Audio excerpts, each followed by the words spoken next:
Have you ever felt like the trees were whispering your name, calling you into the dark or dark face? What would you lead to escape? Have you ever felt like the trees were whispering your name, calling you into the dark or dark face? Not just the wind playing tricks, but something alive, something that knows you, reaching out from the shadows?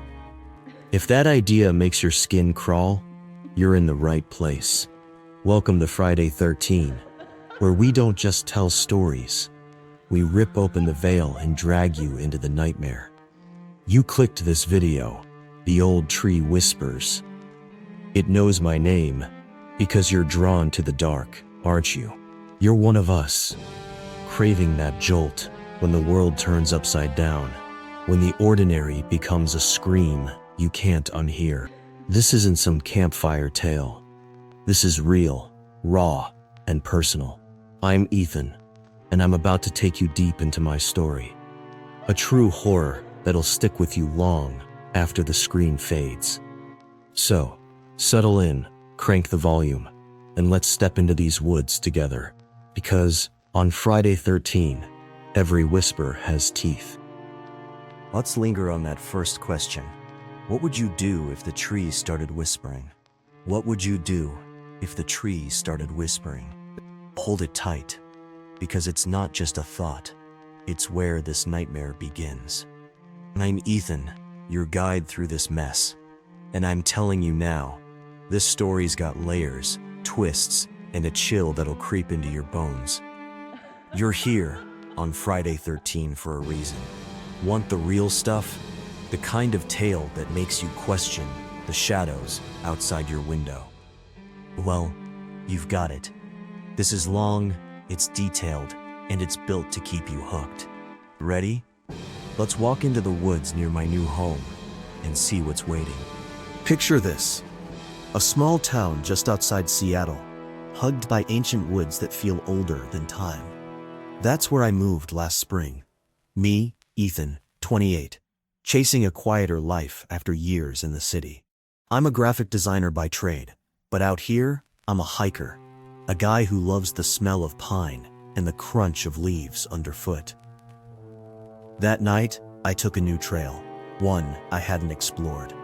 The air was crisp, the forest silent. Too silent, you know? Then it happened. A whisper, faint at first, drifting through the trees. Ethan, my name. I froze. Wind, right? Had to be. But the branches didn't move. The air was dead still.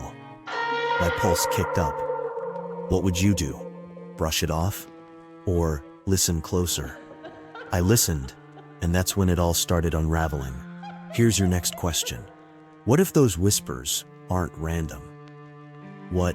I kept walking, drawn to this place,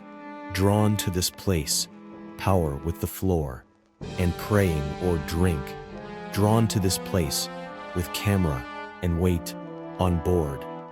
I kept walking, drawn to this thing, an old tree, older than anything around it, gnarled and bent, like it was alive, watching me. I got closer, stupid, maybe, and saw carvings in the bark, weird symbols, jagged and deep, like someone or something etched them centuries ago. My fingers brushed the marks, and the whispers hit me like a wave. Ethan, Ethan, loud, clear, personal.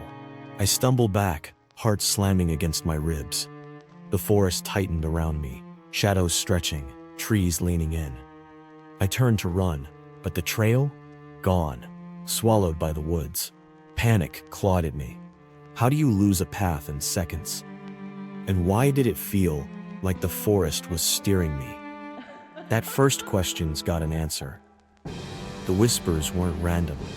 They were for me. So, what if they're not letting me go? I was lost, chest heaving, the whispers everywhere. I was lost, chest heaving, the whispers everywhere. I was lost, chest heaving. The whispers always were deadly. I was lost and denied the whispers play for the race. I looked up at that tree and, God help me, I saw faces in the bark, twisted, screaming faces, frozen in agony. I blinked, and they vanished, but the chill stayed. I remembered what Mrs. Jenkins said. She's the town historian, all sharp eyes and old stories. When I moved in, she warned me, stay clear of the old tree. It's been here forever, and it's got a mind of its own.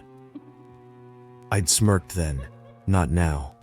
The ground felt soft, sucking at my boots, and the whispers deepened into a growl. You belong here, Ethan. With us. My stomach flipped. Belong? With what? The tree knew me, my name, my voice, maybe my soul. I bolted, but the whispers followed. I made it home, but the forest came with me. I made it home, but the forest came with me. I made it home, but the forest came with me. I made it home, but the forest came with me. Creaks in the floor, shadows darting just out of sight. Stuff I couldn't explain. Sleep? Forget it. The whispers slipped into my dreams. Come back, Ethan. Come back. I'd wake up soaked in sweat, shaking. Next morning, I tracked down Mrs. Jenkins. She sat me down, her voice low. That tree's a gateway, she said. To where? I asked. Another realm, she whispered. Spirits linger there, trapped. It calls people by name for a ritual, a soul to keep the balance. My throat went dry. It's chosen you, Ethan. That question, what if they're not letting me go? Here's your answer. They weren't. The tree wanted me, bad. So, what if it's stronger than I am? Days blurred. No sleep, just whispers. Louder, hungrier. I fought it, but every night I'd end up at the wood's edge, staring down that path. One night, I broke. I followed the call, deeper than before, to the clearing. The tree pulsed, alive, and then I saw them. Figures, ghosts, slipping from the shadows. Hollow eyes, mouths gaping, circling me. Ethan, Ethan, they chanted. Souls the tree had taken, trapped forever. I was next. It hit me. Every visit fed it. My fear, my presence, it was growing stronger. Mr. Jenkins' words echoed. It won't stop until it claims you. I was trapped, sinking. That question, what if it's stronger? It was. So, what if I can't fight it? I don't know how it ends. Or, if it does, I don't know what it is. I don't know how it is. I don't know what it is. I am. I don't know how it is. I don't know what it is. I see how it is that shouldn't do. I don't know how it ends, or